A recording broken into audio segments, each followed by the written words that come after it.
Hi Sarah, good to talk to you. I hope this is going to be helpful. It's just a little video I promised to show you a little bit more about Heather Moffat's Vogue dressage saddle.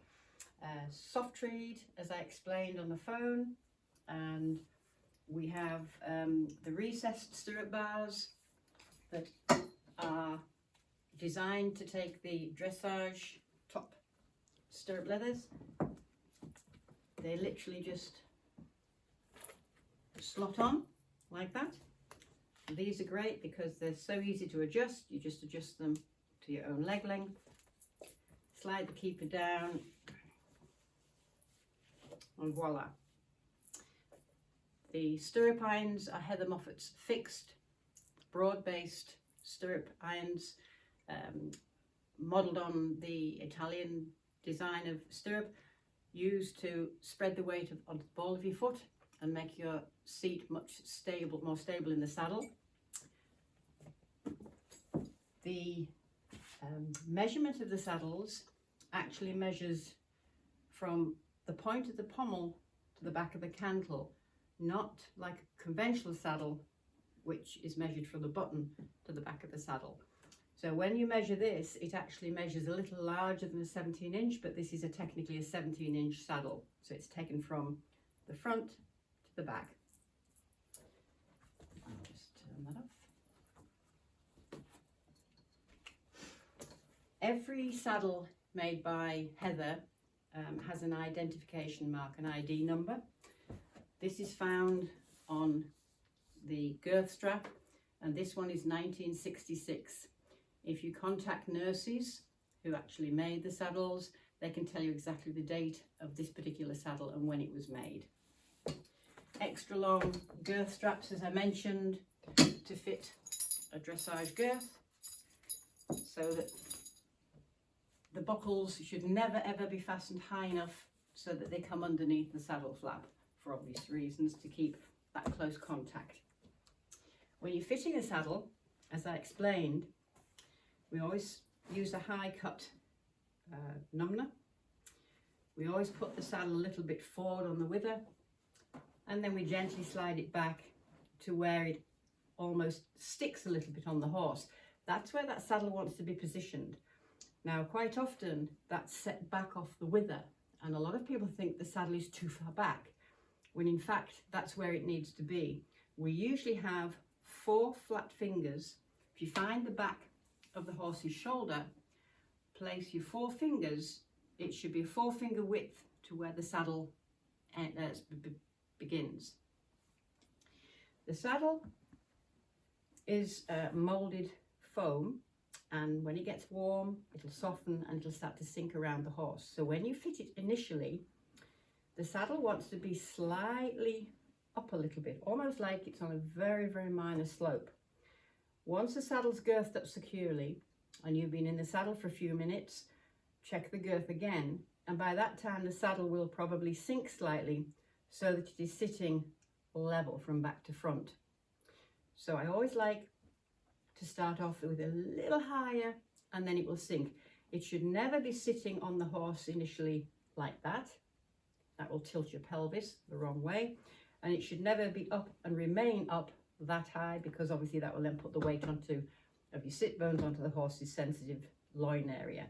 So the correct fitment, when it's all warmed up and girthed up securely, is level. If you needed to, depending on your horse, you can use the designed Heather Moffat half pad, which would slip very nicely under the front of the saddle, pull it up into the gullet. And again, this is made of the same soft foam. It warms up and it actually sinks and softens and compacts.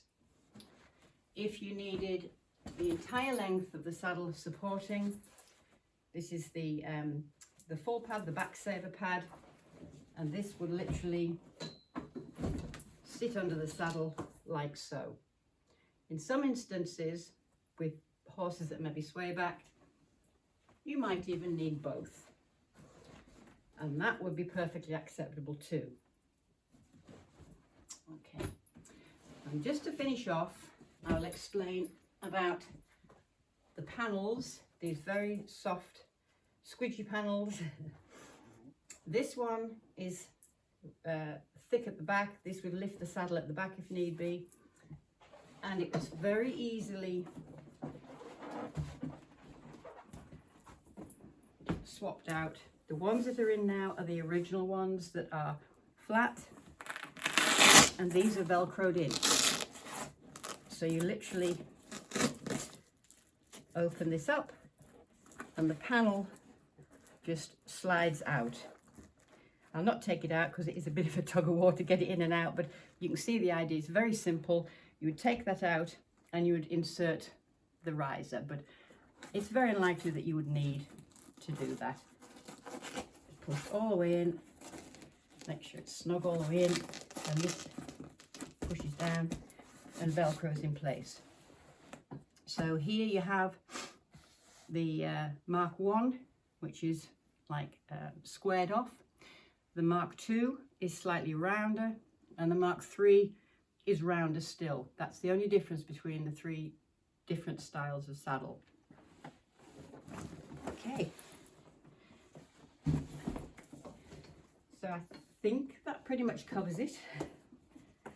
It's just a case, as you know, with the saddle you're using, you play around with the shimming, the external shimming to get the desired fit. But the beauty of these saddles, I'll show you again, is the fact that there's no solid tree. So as the horse's shoulder moves back against the saddle just moves out of the way. They're so soft. They're like a big cushion, and they're so comfortable for the rider.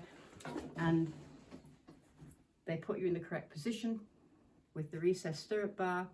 It enables the rider's thigh to be underneath her hips, so you get that lovely alignment through from your shoulder, through your hip, through to the point of your ankle, so that your lower leg is under your body and you're not sitting in the chair seat with your legs forward. Depending on how short you use your stirrups, depends on the angle of your knee. The final point with the knee blocks is different sizes. We have the very big ones, these like the mid-size, and then there's a smaller one. You can even take it all together if you don't want the knee block on. So simple. And again, they just position forwards, middle or back, depending on how much you want your thighs supported. Okay, that's about it. So I'll give you a call and we'll take it from there. If you want to give it a try, let me know. And yeah, good luck with it. Speak to you soon.